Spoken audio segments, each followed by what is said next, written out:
Hai guys, selamat datang kembali di Revolut Rupiah. Hari Sabtu, seperti biasa kalian sudah sering di sini tahu ini adalah saatnya untuk Q&A. Tanya jawab dari pertanyaan kalian yang kalian tanyakan di Instagram kemarin. Ada beberapa pertanyaan yang seru yang bisa kami bahas hari ini terkait dengan sensasi atau hype tren berikutnya di minggu-minggu atau bulan-bulan atau sampai sepanjang akhir tahun ini. Terkait juga ada tentang El Salvador dengan adopsi Bitcoin-nya. Terus ada juga indeks di pasar kripto dan ada beberapa pertanyaan lain terkait komunitas kripto yang saling nyerang, saling menjelekkan, dan ada tren-tren lain juga termasuk game, metaverse, move to earn, dan juga cara-cara tips trik lain yang nanti bisa kalian tonton. Jadi kalau kalian mau nonton dan mau cari tahu dari semua jawaban yang kalian tanyakan di Instagram kemarin, atau mungkin malah penasaran apakah ada pertanyaan kalian yang masuk ke sesi Q&A kita hari ini, kalian bisa tonton sampai akhir. Oke, let's go!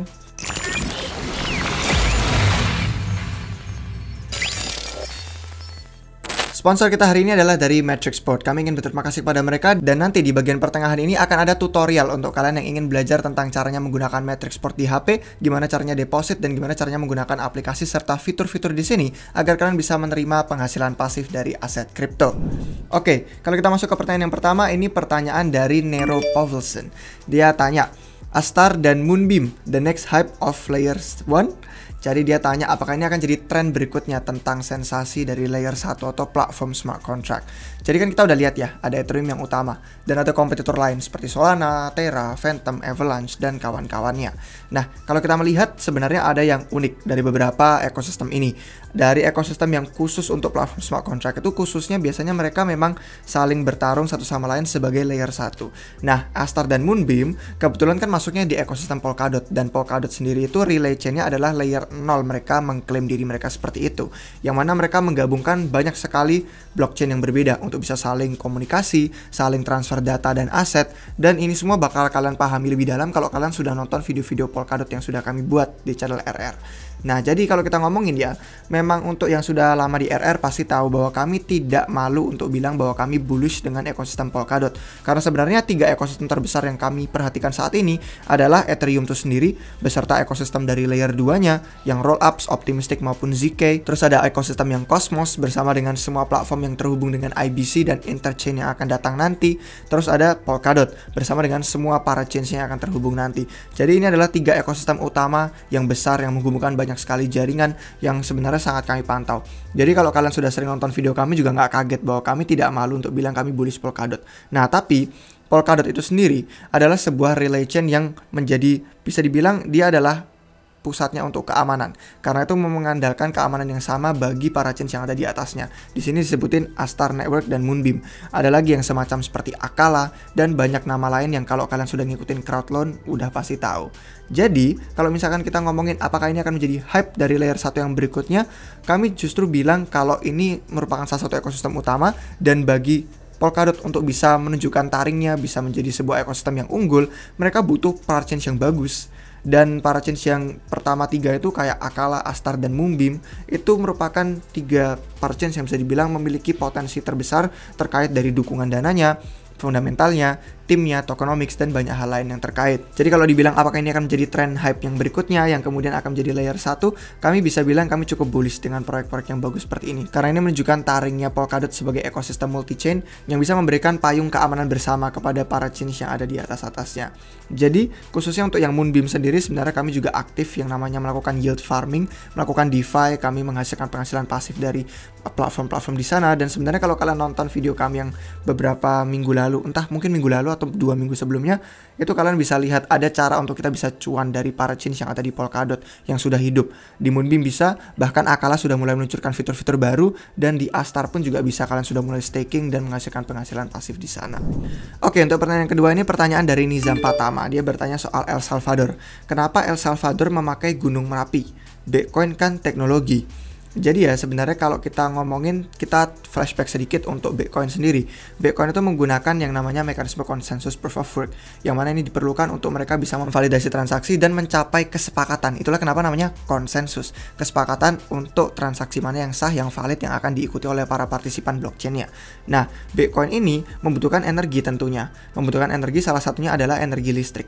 Dan kalau kita ngomongin soal listrik, ada banyak sumber-sumber energi. Sama seperti di Indonesia, sama seperti di negara lain, ada banyak sumbernya. ada yang dari sumber air gitu kan, teknologi dengan menggunakan hidrolik. Jadi ada tekanan air, entah itu dari bendungan, entah itu dari sungai, dari danau, dan itu semua adalah tekanan air yang kemudian digunakan untuk menghasilkan listrik. Nah, begitupun sama dengan yang namanya turbin angin, yang mana itu merupakan pembangkit listrik tenaga angin gitu kan, PLTA. Jadi kalau dari sumbernya angin, ya udah dari tekanan angin itu dikonversikan menjadi sebuah hasil energi listrik. Nah, Bitcoin itu membutuhkan listrik. Dan kalau kita melihat dari contohnya El Salvador, ini sebenarnya saya sendiri kurang paham bagaimana teknisnya, tapi sebenarnya mereka menggunakan tekanan yang muncul dari gunung berapi itu sendiri. Entah itu dalam bentuk uap, entah itu dalam bentuk yang lainnya. Mungkin kalian ada yang lebih paham terkait sains di balik ini, tapi itu merupakan tenaga alam yang mereka gunakan agar lebih sustainable. Jadi bisa berkepanjangan tanpa perlu mereka menggunakan efek yang dampaknya nanti kotor ke lingkungan. Jadi mereka menggunakan tenaga alam yang sudah ada untuk dikonversikan menghasilkan listrik yang mana nanti akan digunakan oleh jaringan blockchain Bitcoin itu sendiri, yang menunjukkan bahwa El Salvador adalah salah satu partisipan yang penting. Nah, kalau mereka menggunakan tenaga yang sudah ada dari alam dan itu lebih sustainable, artinya sebenarnya kalau kita bayangkan ya, mereka mungkin bisa dibilang adalah salah satu partisipan yang bisa menambang Bitcoin dengan efektivitas yang lebih bagus. Dalam artian itu mungkin dapat Bitcoin yang lebih terjangkau daripada harus menggunakan teknologi yang benar-benar mahal yang mereka harus bikin sendiri tanpa menggunakan energi dari alam itu sendiri. Karena kalau kita bayar listrik dan lain-lain itu mungkin bisa habisnya entah berapa, bisa lebih banyak gitu kan. Dan kalian-kalian yang mungkin ada nonton di audiens ini merupakan miners Bitcoin, kalian bisa beritahu kami salah benarnya juga terkait ini. Karena saya sendiri pun kurang tahu terkait yang gunung berapi dan gimana hubungannya. Tapi sebenarnya cuman soal konversi energi aja dari alam untuk bisa menghasilkan listrik untuk bisa digunakan menambang Bitcoin dan mengamankan jaringan blockchain tersebut. Lalu untuk pertanyaan ketiga ini pertanyaan dari Avinandri, dia tanya, kripto nggak ada indeksnya ya kak? Kayak saham ada S&P, Nasdaq gitu. Jadi sebenarnya ada. Dan indeks-indeks ini merupakan produk turunan dari aset kripto yang sebenarnya dikerjakan oleh beberapa kontributor orang di komunitas. Entah itu di komunitas Ethereum, entah itu di komunitas lain, tapi sebenarnya paling utama yang kami lihat itu ada dari banyaknya komunitas Ethereum. Nah, itu ada beberapa indeks sebenarnya. Dan salah satu indeks yang sebenarnya saya sendiri pribadi itu investasikan adalah indeks KUP. Indeks KUP ini memiliki beberapa produk, ada produk terkait metaverse di mana mereka indeksnya itu mencakup produk-produk kayak The Sandbox, Decentraland, Illuvium, pokoknya yang kaitannya sama gaming dan metaverse. Terus ada juga indeks terkait DeFi. Dan ini ada DeFi yang utama yang kayak Aave, Uniswap yang sudah terbukti yang udah blue chip. Terus ada juga indeks yang terkait inovasi DeFi. Yang inovasi DeFi ini berisi proyek-proyek yang terkait dengan DeFi yang bisa dibilang lebih tingkat lanjut, ada agregator, ada tempat yield farming, ada stable coins, dan itu ada yang kayak algoritmis juga, algoritmis dan yang beragunan kolateral, jadi kayak Frax, kayak Reflexer, dan kawan-kawan, itu ada juga masuk. Dan ada beberapa nama lain lagi kayak infrastruktur, itu di dalam indeksnya berisi Chainlink, The Graph, dan kawan-kawannya yang menyediakan infrastruktur blockchain. Terus ada juga indeks lain yang sebenarnya mereka keluarkan juga di indeks KUP, tapi saya nggak hafal semua nama-namanya. Nah, saya menggunakan ini dan ini merupakan salah satu produk yang saya pribadi pun investasikan karena ini adalah indeks yang cukup menarik yang ingin saya coba untuk bisa lihat bagaimana performanya itu. Dan kebetulan juga ini merupakan indeks yang sudah hidup di dompet Argent di HP, yang mana gampang banget pakainya di HP.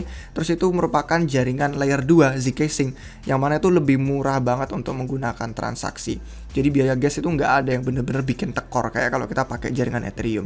Jadi sekalian saya coba Zcash layer 2, entah nanti dapat airdrop reward atau enggak juga nggak tahu. Yang penting sebagai pengadopsi awal kita coba-coba terus pakainya di Argent yang menawarkan indeks seperti ini. Jadi kalau kalian lihat tuh di komunitas kripto sebenarnya ada banyak lumayan produk-produk turunan yang mengerjakan indeks. Tapi mungkin belum sebesar seperti kayak S&P dan Nasdaq yang kemudian diakui secara global dan semua orang tuh banyak yang tahu tentang itu. Tapi kalau misalkan di kripto tetap ada. Cuman ya itu terkait dari riset-riset kalian. Dan kalau kalian bergabung sebagai member sebenarnya ada banyak juga produk-produk indeks yang sudah kami bagikan di grup membership RR. Kalau kalian mau gabung ke grup membership RR, kalian bisa cek deskripsi di bawah link video ini untuk bisa langsung masuk ke website republikrupiah.com. Di sana nanti ada penjelasannya apa manfaat dan fitur yang kalian dapatkan, berapa biayanya per bulan atau per 6 bulan atau per tahun, dan kalian bisa langsung rasakan manfaat-manfaat tersebut. Oke, untuk yang keempat nih pertanyaan dari Hodiao Games. Dia tanya, kenapa komunitas kripto suka saling nyerang dan saling menjelekkan Min? Ya sebenarnya bukan karena komunitas kriptonya, sebenarnya memang karena manusia cenderung ada yang namanya rasa kompetitif.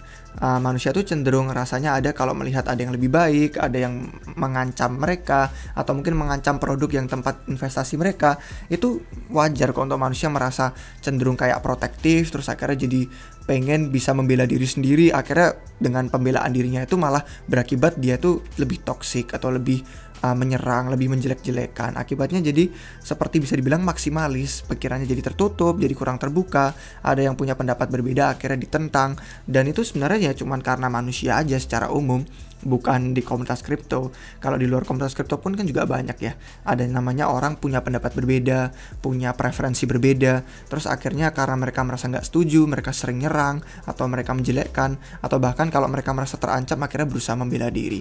Jadi itu cuman karena manusia aja sih, bukan karena komunitas kripto. Dan sebenarnya yang paling masuk akal ya karena uang mereka terlibat. Kalau udah libatannya sama uang, apalagi uang yang kalian harapkan bisa naik, terus ternyata malah boncos atau rugi, wajar kalau untuk merasa emosional, terus kecewa, terus akhirnya malah lebih jahat sama orang lain, terus akhirnya bilang-bilang kayak sama kayak ya intinya orang Bitcoin gitu kan, melihat Ethereum, wah Ethereum tuh nggak jelas, nggak dibutuhkan, hanya Bitcoin aja yang paling bener, paling desentral, paling aman. Begitupun komunitas Ethereum, ini layer 1 yang lain nggak jelas, Phantom, Solana, Avalanche, ini semua tercentralized, ini nggak punya kegunaan. Terus sama nanti yang L1 ada yang baru lagi juga bilangnya gitu, atau mungkin proyek-proyek yang DeFi juga saling menjelek-jelekan.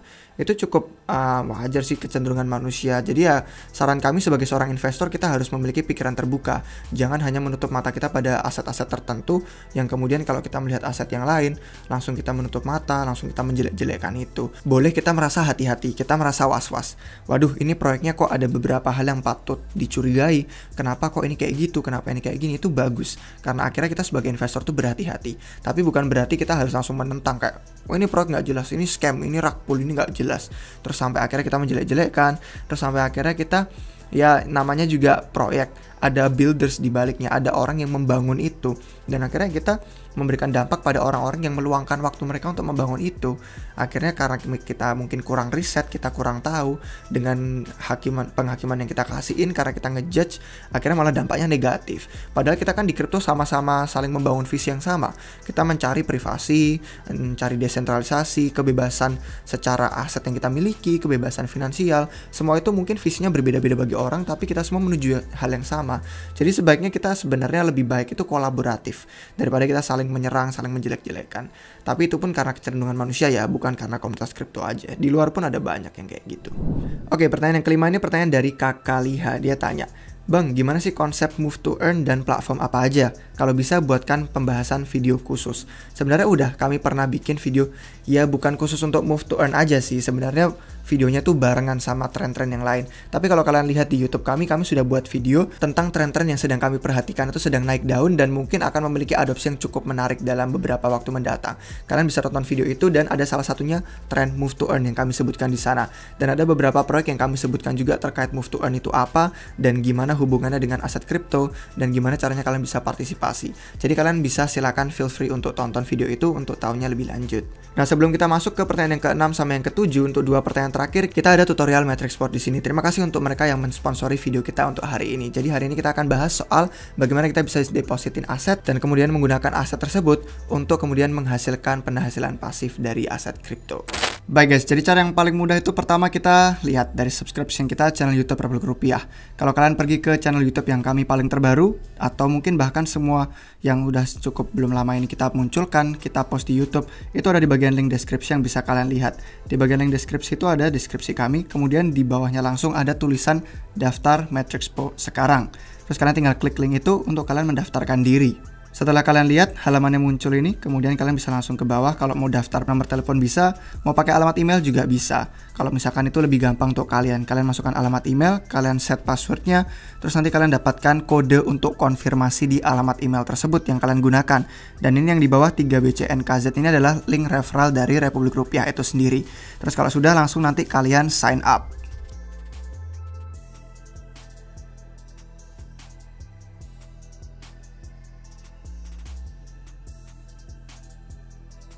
Nanti kalian akan dapat notifikasi welcome, terima kasih sudah registrasi, terus kalian bisa langsung download aplikasinya. Yang kebetulan saya sudah punya aplikasinya ini di HP, jadi kalian tinggal langsung buka aplikasi tersebut. Kalau sudah kalian masuk, ini sebenarnya cukup mudah, jangan merasa terintimidasi karena mungkin tampilannya ada banyak fitur. Tapi sebenarnya cukup mudah untuk kalian bisa cari tahu. Yang pertama kalian tinggal ke bagian Me aja yang di pojok kanan ini untuk kalian login.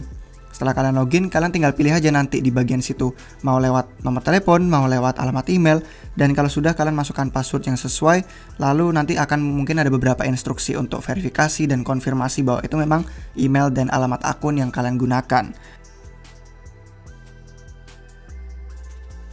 Setelah kalian berhasil masuk, nanti langsung kelihatan profil kalian, misalkan pakai alamat email kayak yang di layar saya ini, ketahuan ini alamat email yang mana.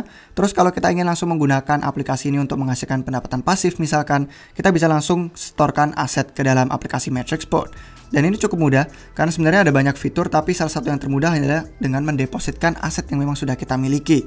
Misalkan kita mau mendepositkan aset USDC atau USDT, stablecoin sudah kita punya, atau bahkan seperti BTC dan ETH yang memang kita sudah miliki juga. Kita bisa tinggal langsung pilih sesuai dengan exchange yang kita mau. Mari kita permisalkan kita mau nyetor aset dari stablecoin seperti USDT. Kita bisa pilih di sini USDT. Terus kita bisa lihat di sini kalau kita mau scan QR. Kemudian nanti kita bisa langsung lihat kalau mungkin exchange kalian lebih mudah untuk menggunakan QR code, kalian bisa tinggal save atau langsung scan di sini. Tapi kalau misalkan exchange kalian memerlukan alamat untuk kripto itu sendiri, kalian bisa tinggal copy alamatnya sampai ada tulisannya sudah berhasil tersalin. Kemudian kalian tinggal pilih ke aset, ke exchange tempat di mana aset kalian berada. Misalkan entah itu Indodax, toko kripto, atau bahkan yang di luar seperti Binance, KuCoin, dan kawan-kawannya. Kalau sudah kalian menemukan aset yang ingin disetorkan, misalkan kita akan setorkan 60 USDT di sini, kita bisa masukkan bagian withdraw. Terus kita bisa masukkan jumlahnya berapa, lalu kita bisa lihat fee-nya dan kita bisa lihat USDT address yang kita bisa tambahkan di sini. New address karena baru dari Metricsport, kita bisa kasih label Metricsport biar kita nanti nggak lupa kalau misalkan akan menggunakan ini untuk deposit lagi. Kemudian kita tinggal paste alamatnya di bagian bawah sini. Dan kebetulan memang dengan exchange ini saya menggunakan Google Authenticator Code untuk memverifikasi bahwa saya ingin benar melakukan transaksi ini. Terus kalau misalkan kalian melihat instruksi dari exchange tertentu yang kalian gunakan, entah itu mungkin email konfirmasi, kalian tinggal cek aja untuk memverifikasi itu. Kalau memang benar tidak ada kesalahan, kalian tinggal konfirmasi saja requestnya agar bisa lanjut. Kalau sudah penarikan berhasil dikonfirmasi, nanti kalian tinggal akan menunggu prosesnya dalam beberapa menit ke depan. Untuk kemudian kalian bisa lihat masuk ke Metricsport itu sendiri.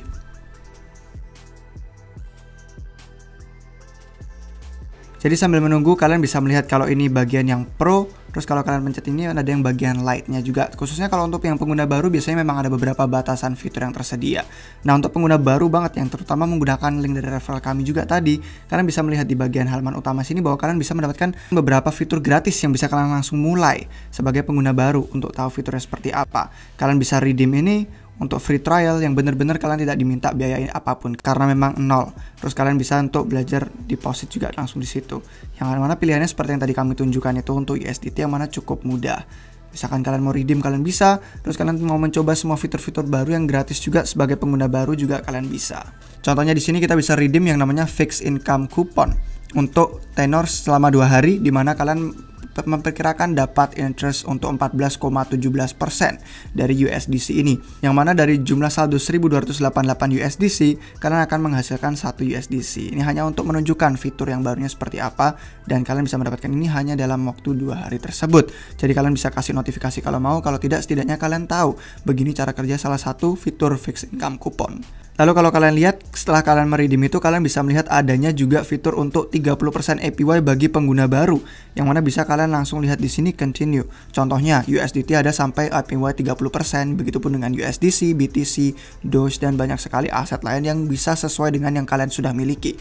Karena tadi kita sudah transfer untuk yang USDT, kalian bisa melihat bahwa Metricsport sudah mengkonfirmasi depositnya berhasil.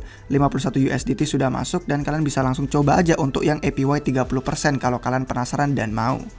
Di luar dari itu masih ada banyak hal lain yang bisa ditawarkan juga, dan beberapa dari fitur ini sudah sempat kami bahas di video-video yang lain yang sebelumnya juga. Jadi kalau kalian tidak mau ketinggalan video terbaru apapun dari kami tentang Metricsport dan fitur-fitur berikutnya, kalian bisa subscribe juga ke channel YouTube Rp10.000.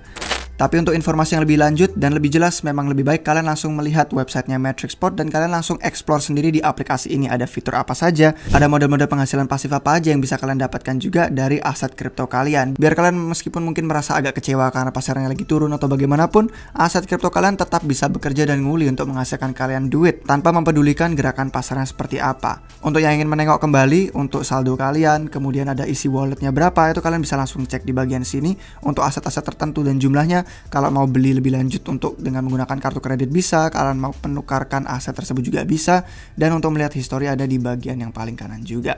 Sekiranya gitu guys yang bisa kami bagikan untuk tutorial Matrix Spot saat ini. Cukup mudah, dan kalau kalian tertarik bisa kalian langsung cek deskripsi di bawah video ini.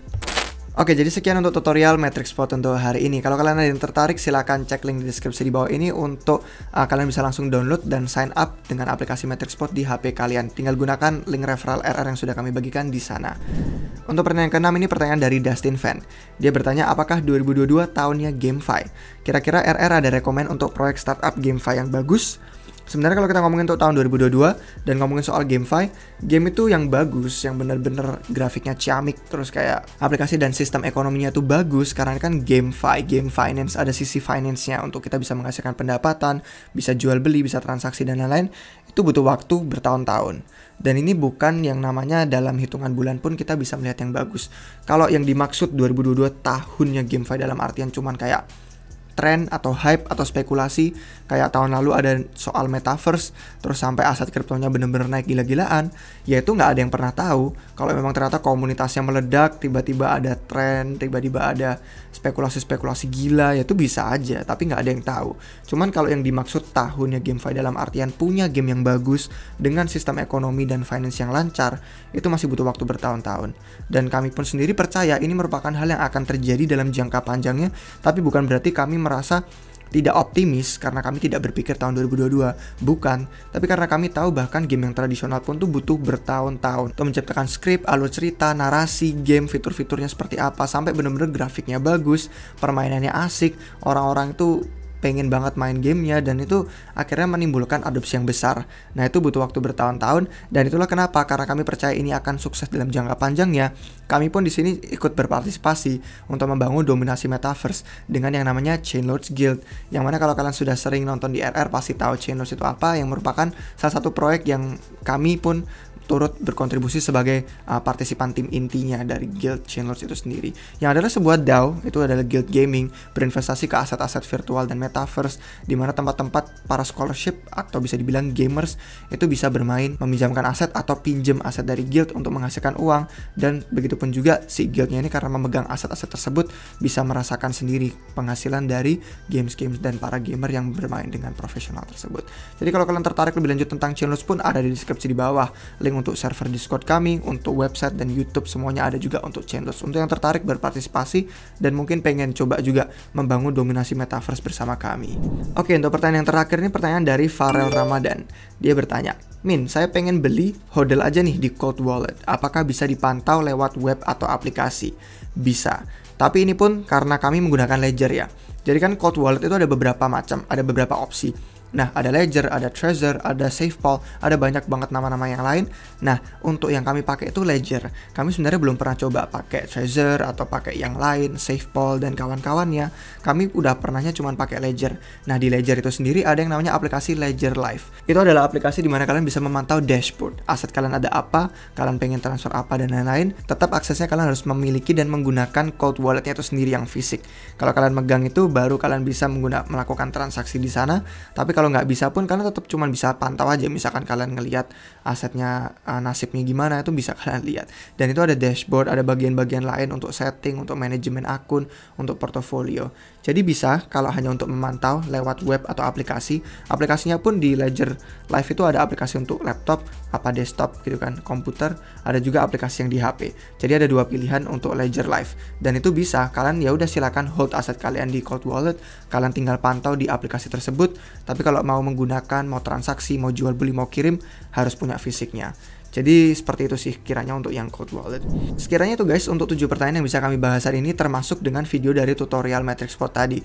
Semoga videonya ini bermanfaat untuk kalian semua sebagai para investor kripto atau mungkin orang yang baru banget masuk ke dunia kripto dan pengen belajar dari awal atau pelan-pelan. Semoga bisa membantu kalian, dan kalau kalian suka bisa kalian like.